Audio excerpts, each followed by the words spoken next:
Okay, I am just sorting it out. Okay, we are live. Okay, so quick introduction. I'm Zach Rogers.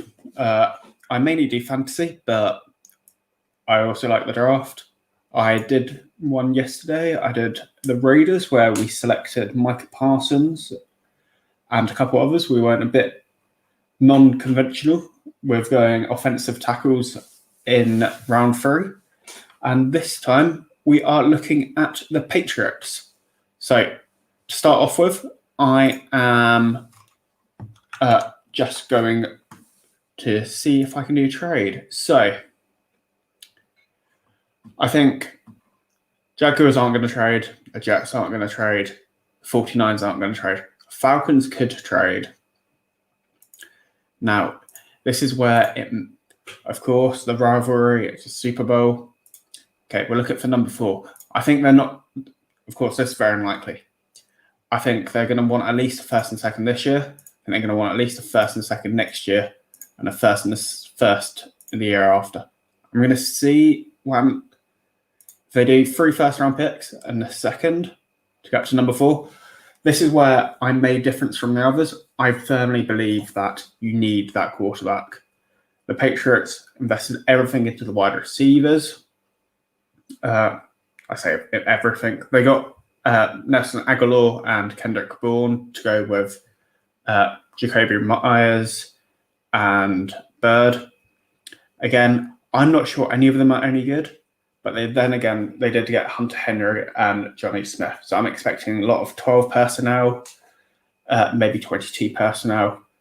And in order to do that, I don't think Cam Newton is the guy. I did an article at the beginning of last season where I talked about how Cam Newton is a bottom 5 starting quarterback. And it would be wrong of me to go and start off with there and then say they shouldn't trade everything up to get that quarterback. So let's see if they accept. 3 first-round picks a second. They did accept, luckily. So let's see who falls. So, of course, people are looking to trade up. We traded up a fortune to get it.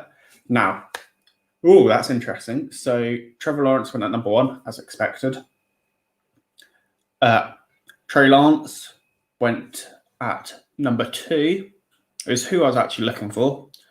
Zach Wilson went number 3, which I think if Zach Wilson was there for the 49ers, he'd be the pick. And actually, I got my dream guy, Justin Fields. I have him as my quarterback number 2. Then again, I'm more of like, it depends on the day if I prefer Zach Wilson or Justin Fields. I'm not like these two are the same category and tier for me. So let's just see what happens with there. So that's easy for me, Justin Fields. Be interesting to see what happens here. Swell went at 5, Pitts at number 6, Chase at number 7. I've realised I've got on slow, so it's going to be interesting how long this takes.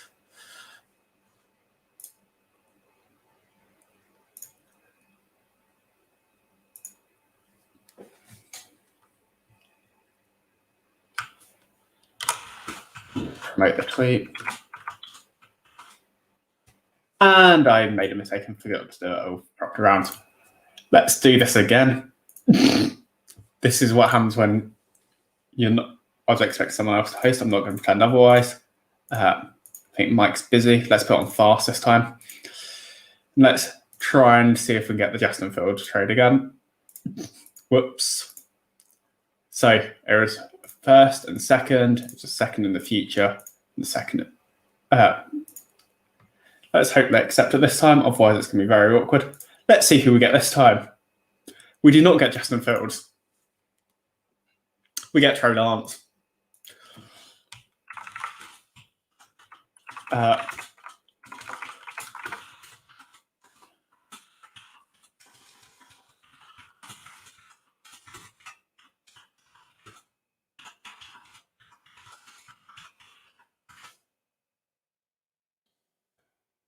So, Trey Lance, I actually believe that Trey Lance is as good as the others. I don't think he's in the same tier.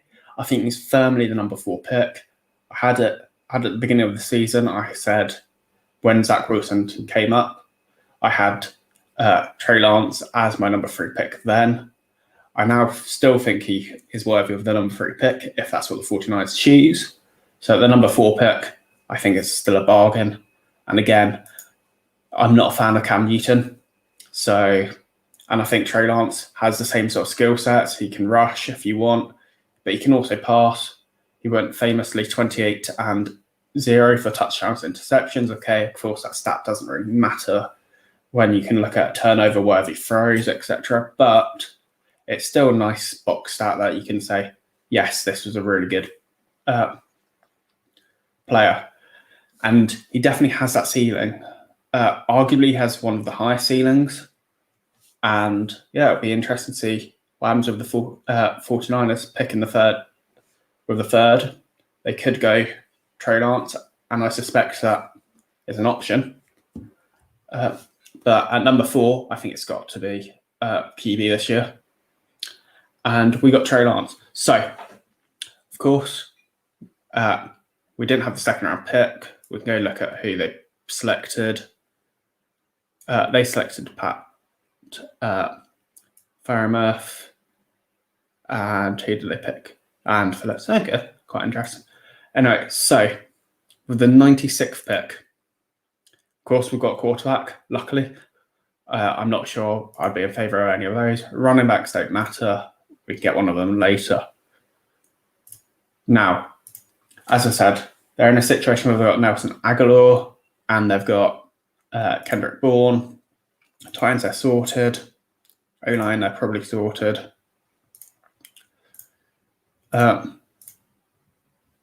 Let's just see.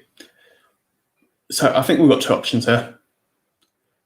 I'm a big fan of Felton.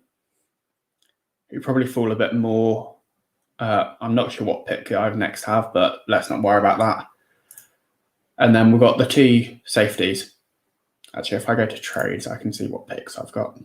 Let's pick checkers. So we've got 96, 120. We've got lots in the 4th round. I'm going to go with this guy, Hamish Nazar-Dialine. Most people would have gone for the one that you could pronounce, which is Ardeas Washington. But I think at 6'3", 210, he's sort of like a linebacker. And I think that gives him a lot of strengths compared to Washington, who's 5'8", 180, who I also love. But I think if you're going to go get a safety, I think Hamish is the one to get. Okay, he did tear his ACL, as they noted, and that is a slight concern. But I think he has a ceiling, and him and Duggar will be pretty amazing potential. We are not going to trade up. I hate trades up. If you didn't watch the one on the Raiders where we discussed this, again, not trading up.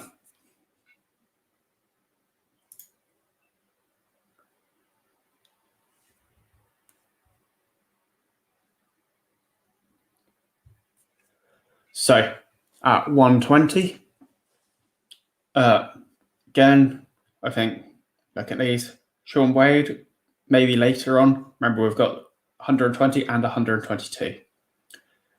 So I think you've got to sort out the offense, as I keep on mentioning it.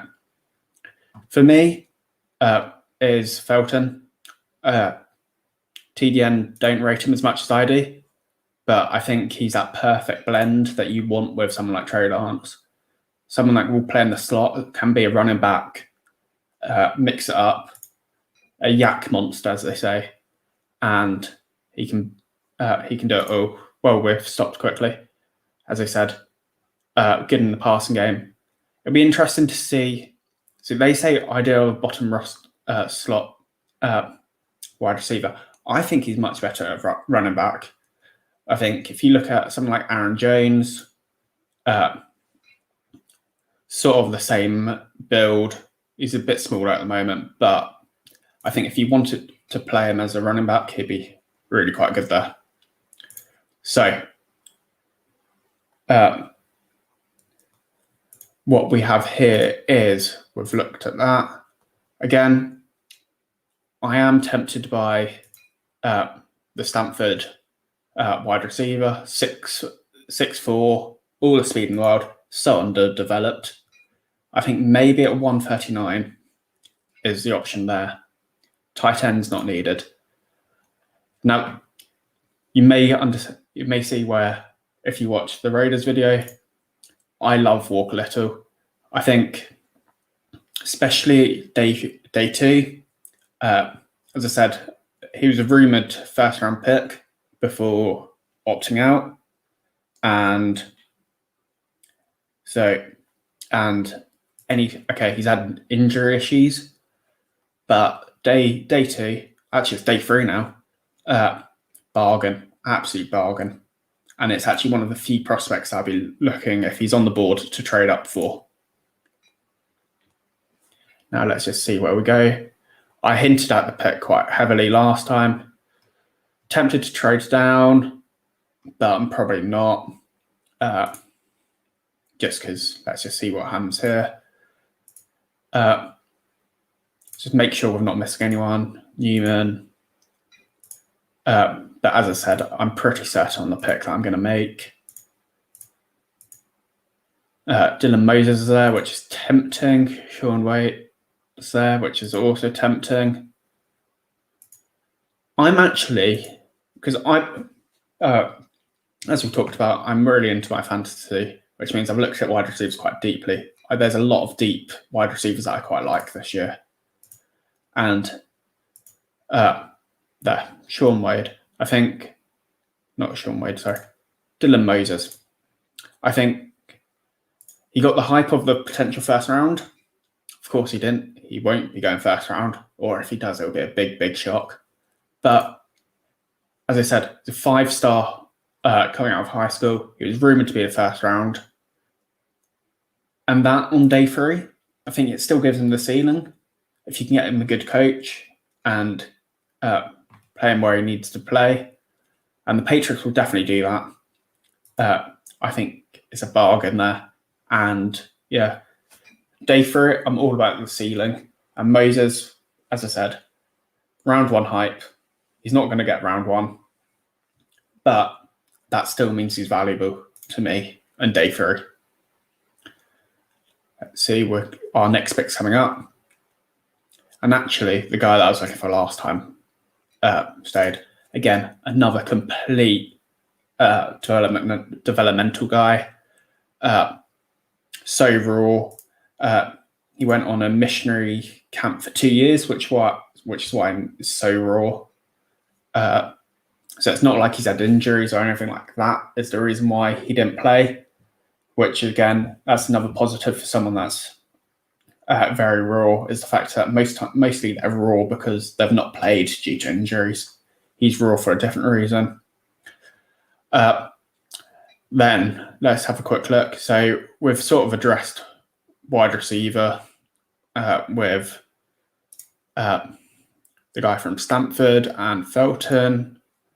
And I'm not the biggest fan of Aguilar, but I think he's all right. And same with Kendrick Bourne. I think they're all right for a couple of years. Now let's just see how many picks we've got left. Texans, because we're not going to trade. So we've got 3 picks left. I think this is where I was going to say this is where you just take shots at high value positions. I think Weaver's too good to not go. As I said, I was about to go complete high upside, but can't say no to that. Now, as I said, they need wide receivers. It's clear, everyone knows it. And for me, Cade Johnson is the next guy that I've got on my list. 5'10", he's one of these short rack guys. And yeah, so let's just pick him. The other one I like is Jalen Arden, who, let's see if he drops. I should have probably picked it the other way around if I wanted to make sure I was getting both guys. Oh, well. Let's just see what happens. He may drop, he may not. If he doesn't, more excitement as I'll go look for the other guy. And he didn't drop. Cowboys picked him. Okay, so last pick in the draft, for us anyway. Surrogate, who Wake Forest did very well, but of course he tested really poorly. And am I willing to take the risk on him? He did have day two potential prior to that. I'm not going to take Sam Ellinger. I think we selected Royce Newman yesterday. I think, let me just make sure I'm not missing anyone obvious. I don't think I am. I think I'm just going to take him. He is the highest guy on here, but as I said, the reason why I'm taking him is because he had that day two potential before the testing. Yes, his testing does scare me a bit, maybe more than a bit, but I think it's worth the risk, especially at 242. Even if he never becomes more than the third or fourth choice wide receiver, that's still valuable with the 7th round pick. So let's just look at the trade. So of course we traded up for Trey Lance. They got Jalen Phillips and Pat Fairmouth. I'm not even going to pretend that's right. I'm going to move on. So of course we lost our 2nd round pick. We might as well look at seeing who would have, if we would have dropped, who would we taken? I'd have taken Mac Jones. Actually, if I knew Mac Jones would have dropped, I still much prefer Trey Lance, even though it takes the picks. Devontae Smith dropped. It would have probably been who I wanted. Caleb Farley. There's quite a lot of guys that dropped to that. And let's just look at round 2. So, of course, here's the pick. Trying to see if there's anyone that Rondell Moore went just ahead here, is who I was just looking for. Let's just see if Asante Samuel is probably who I'd gone for. I say probably, definitely. I think he's an amazing player. And someone that I'm actually looking for the Packers to take at 29. I'm being curious here, just seeing who. Yeah, they went. Okay, yeah. It's quite interesting just to look at the value of what the computer picks. Anyway, so if we just do a recap of the Patriots, as we are focusing on the Patriots. Trey Lance at 4. 4th QB for me, but well worth the 4th pick in the draft. Hamish Nazuddin, as I said, high ceiling, 6'3", massive guy. And yes, as I said, injuries, slight concern, but that's why he dropped. And then Demetric Felton, wide receiver, running back, slot, probably more slot wide receiver / running back. I think it's one of the best pickups, best sleepers. Again, I'm not the biggest fan of taking running backs, but if a running back has legit wide receiver potential, then it's one of the best picks you can get, because you can then line him out outside and he's a true wide receiver. And it's that mismatch game between do I have 4 wide receivers? So they need to go into like spread defense, or is he going to play running back? Walker Little, as I said when we drafted him, one of my favourite sleepers again. Big risk, low floor due to not played for 2 years. But if he does play, and he is healthy again. Should be a good pick. Dylan Moses, again, my philosophy is try and get either raw athletes or get people that were hyped up for day one in day 3. They were hyped up for a reason. It wasn't. There was a reason why. Of course, there's a reason why they dropped, and that is a concern. But then again, you draft them on day 3. You don't really care what happens. Simi Fehoko, which is probably why I didn't try and pronounce it for the whole thing, is the wide receiver out of Stanford. Discussed him. 2 years on a missionary tour. Very raw, absolute pure athlete. And if he gets the right training and right coaching, then he could be a legit wide receiver 1. Not expecting that. Worst comes to worst, he's just a really quick deep threat, and that's still valuable in the NFL. Rashad Weaver, as I said, I was going to go for high upside and all that, and like extreme upside and talent, but you can't say no to him. So yeah, and then Cage Johnson, again, trying to get these guys here, looking at a slot, but versatile, yak, which is yards after catch. And yeah, I think him and Felton in the same team, really good. And then Sage for Surgat. Again, he tested not very well, and that is concerning, but he's a big body guy, as they say, almost 6'3". So yeah, I think, and again, day 7, if you're getting someone that was hyped up for a potential day 2 pick, even round 2, it's worth taking in the 7th, because if they don't work out, then you just cut them at the end of the day. You look at the next guy. So yeah, that's my first hosting and analysing and everything. So I hope it's gone all right. Pronunciations aren't my strong point, and I'm not going to pretend they are. And I hope you enjoyed it, and I'll look through the comments before. I believe we've got another one later at 1:30 UK time, which is 8:30 EST, Eastern Standard Time, I believe it's EST, Florida time, New York time. So perfect for that. So yeah. Anyway, I'll let you get on, and I'll get on, and I hope you enjoyed it. Let me know how you think it went. Thank you. Also, don't forget to like, share, and subscribe, because that's